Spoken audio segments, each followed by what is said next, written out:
ಕಾಂಗ್ರೆಸ್ನಲ್ಲಿ ಪ್ರವಾಸದ ಪಾಲಿಟಿಕ್ಸ್ ನಡೀತಾ ಇದೆ, ಟೂರ್ಗೆ ಹೋಗಿದ್ದಾರೆ ಈಗಾಗಲೇ ಸಾಕಷ್ಟು ಜನರು. ಈ ಬಗ್ಗೆ ಬೆಂಗಳೂರಿನಲ್ಲಿ ಸಿಟಿ ರವಿ ಮಾತನಾಡ್ತಾ ಇದ್ದಾರೆ. ಏನು ಕಾಂಗ್ರೆಸ್ನಲ್ಲಿ ಆಗ್ತಾ ಇದೆ ಅದ್ರ ಬಗ್ಗೆ ಬಿಜೆಪಿಯವರು ಟೀಕೆ ಮಾಡ್ತಾನೆ ಇರ್ತಾರೆ. ಈಗ ಸಿಟಿ ರವಿ MLC ಮಾತನಾಡ್ತಾ ಇದ್ದಾರೆ.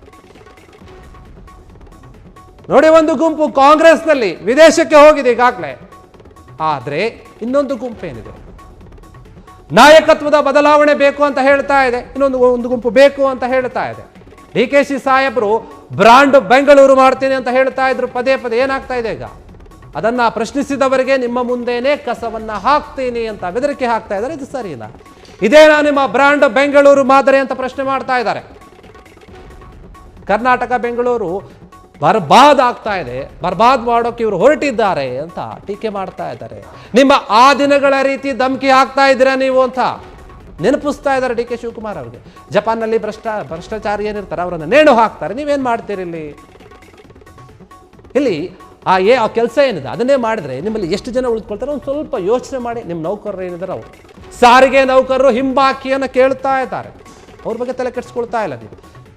ಈ ಹಿಂದೆ ಸರ್ಕಾರ ಹಿಂಬಾಕಿ ಕೊಡೋದಾಗಿ ಕಮಿಟ್ ಆಗಿತ್ತು, ಕಮಿಟ್ ಮಾಡ್ಕೊಂಡಿದ್ರು. ಆದರೆ ಅದರ ಪ್ರಕಾರ ನಡ್ಕೊಳ್ತಾ ಇಲ್ಲ. ಕಮಿಟ್ ಆದಮೇಲೆ ಕೊಡಲೇಬೇಕಲ್ವಾ, ಕೊಡಿ ಅಂತ ಹೇಳಿ ಸಿಟಿ ರವಿ ಈ ವಿಚಾರವನ್ನು ಒಂದು 2-3 ವಿಚಾರವನ್ನು ಸಿಟಿ ರವಿ ಮಾತನಾಡ್ತಾ ಇದ್ದಾರೆ. ಅದು ರಾಜ್ಯ ಸರ್ಕಾರದ ವಿರುದ್ಧ, ಅದರಲ್ಲಿಯೂ ಕೂಡ DK ಶಿವಕುಮಾರ್ ಅವರ ವಿರುದ್ಧ.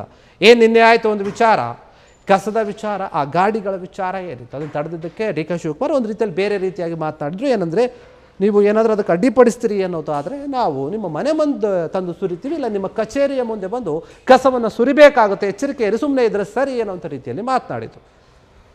ಈ ವಿಚಾರಕ್ಕೆ ಸಂಬಂಧಪಟ್ಟ ಹಾಗೆ ಮತ್ತೆ ಕಾಂಗ್ರೆಸ್ನಲ್ಲಿ ಆಗ್ತಾ ಇರುವಂಥ ಕೆಲವೊಂದು ಬದಲಾವಣೆಗಳು, ಇನ್ನು ಫಾರಿನ್ ಟ್ರಿಪ್ಗಳು, ಈ ಎಲ್ಲ ವಿಚಾರವನ್ನು ಜೊತೆಗೆ KSRTC ನೌಕರ, ಸಾರಿಗೆ ನೌಕರರಿದ್ದಾರೆ ಅವರ ವಿಚಾರಗಳು ಎಲ್ಲವನ್ನು ಸೇರಿಸಿ ಹೇಳ್ತಾ ಇದ್ದಾರೆ. ಏನು ನೀವು ಕಸವನ್ನು ಏನೋ ಅದು ಗಾಡಿ ಬಗ್ಗೆ ಪ್ರಶ್ನೆ ಮಾಡಿದ್ದಕ್ಕೆ ನಿಮ್ಮ ಮನೆ ಮುಂದೆ ಕಚೇರಿ ಮುಂದೆ ತಂದಾಕ್ತೀನಿ ಅಂತ ನಿಮ್ಮದು ಏನಿದು ಸಂಸ್ಕೃತಿ? ನೀವು ಹಳೆ ದಿನಗಳೇನಿತ್ತಲ್ಲ, ಧಮಕಿ ಆಗ್ತಾ ಇದ್ರಲ್ಲ, ಆ ದಿನಗಳನ್ನು ನೆನಪು ಮಾಡಿಸ್ತಾ ಇದೆ. ಆದರೆ ಇದು ಆ ದಿನಗಳಲ್ಲ. ನಿಮ್ಮ ಬೆದರಿಕೆಗೆ ಯಾರು ಕೂಡ ಬೆದರ್ಕೊಳ್ಳೋದಿಲ್ಲ.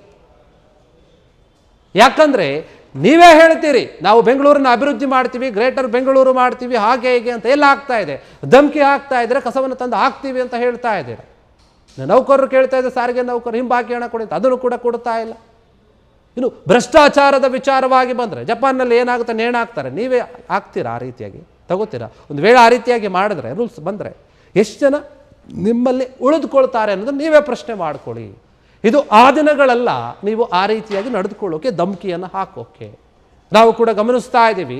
ಏನಾದರೂ ಪ್ರಶ್ನೆ ಮಾಡಿದಾಗ ಆ ಪ್ರಶ್ನೆ ಮಾಡುವವರ ಬಾಯಿಯನ್ನು ಮುಚ್ಚಿಸುವಂತಹ ಕೆಲಸವನ್ನು ಕಾಂಗ್ರೆಸ್ ಸರ್ಕಾರ ಮಾಡ್ತಾ ಇದೆ. ಈ ಹಿಂದೆ ಕೂಡ ಅದೇ ರೀತಿಯಾಗಿ ಮಾಡ್ತೀವಿ. ಈಗ ಮೊನ್ನೆ ಏನು ವಿಧಾನಸೌಧದಲ್ಲಿ ಮಾಧ್ಯಮದವರಿಗೆ ನಿರ್ಬಂಧವನ್ನು ಹೇರ್ತಲ್ಲ, ಆ ರೀತಿಯಾಗಿ ಒಂದು ರೀತಿಯಾಗಿ ನಡೆದುಕೊಳ್ಳುತ್ತೆ. ಮತ್ತೆ ದ್ವೇಷ ಭಾಷಣ ಅಂತ ಮಸೂದೆಯನ್ನು, ಕಾಯ್ದೆಯನ್ನು ತರುವ ಮೂಲಕ ನಮ್ಮಂಥವರ ಬಾಯನ್ನು ಮುಚ್ಚಿಸುವಂಥ ಕೆಲಸವನ್ನು ಮಾಡ್ತಾ ಇದೆ. ನಿಜವನ್ನು ಮಾತನಾಡಿದ್ರೆ ಇವರಿಗೆ ಸಹಿಸೋಕ್ಕಾಗೋದಿಲ್ಲ. ಅದಕ್ಕೆ ಅವರನ್ನು ಎಲ್ಲರ ಬಾಯಿಯನ್ನು ಮುಚ್ಚುವುದಕ್ಕಾಗಿ ಒಂದೊಂದು ರೀತಿಯಾದಂತಹ ಕಾನೂನುಗಳನ್ನು ತರ್ತಾ ಇದ್ದಾರೆ ಅನ್ನುವಂಥ ರೀತಿಯಲ್ಲಿ ಸಿಟಿ ರವಿ ಮಾತನಾಡ್ತಾ ಇದ್ದಾರೆ. ಕ್ಷಣ ಕ್ಷಣದ ಸುದ್ದಿಗಳಿಗಾಗಿ ಫ್ರೀಡಂ ಟಿವಿ ಸಬ್ಸ್ಕ್ರೈಬ್ ಮಾಡಿ, ಲೈಕ್ ಮಾಡಿ ಹಾಗೂ ಫಾಲೋ ಮಾಡಿ. ಹೊಸ ಸುದ್ದಿಗಳ ನೋಟಿಫಿಕೇಶನ್ಗಾಗಿ ಬೆಲ್ ಐಕಾನ್ ಮೇಲೆ ಕ್ಲಿಕ್ ಮಾಡಿ.